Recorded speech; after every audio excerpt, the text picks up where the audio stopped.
ఏంటంటే ఆత్మ నడిపింపు లేదన్నా, ముందుకు వెళ్ళలేకపోతున్నాను, నా జీవితంలో నా పరిస్థితి బాగోలేదని చెప్తున్నారు అన్నమాట ఇండైరెక్ట్గా.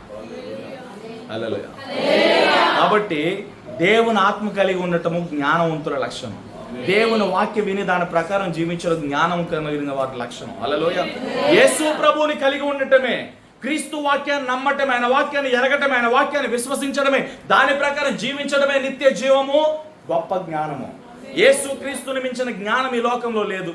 ఆయనే గొప్ప జ్ఞానము. జ్ఞానము దేవుడై ఉన్నాడు. అందుకే ఎవరికైనా జ్ఞానము కొదుకొని ఎడల వాడు దేవుని అడగవలను. హల్లెలూయా. లోకంలో జ్ఞానం కావాలా, తెలివి కావాలా, చురుకుతనం కావాలా, మెలకువతనం కావాలా, దేవుడు నీకు నేర్పిస్తాడు.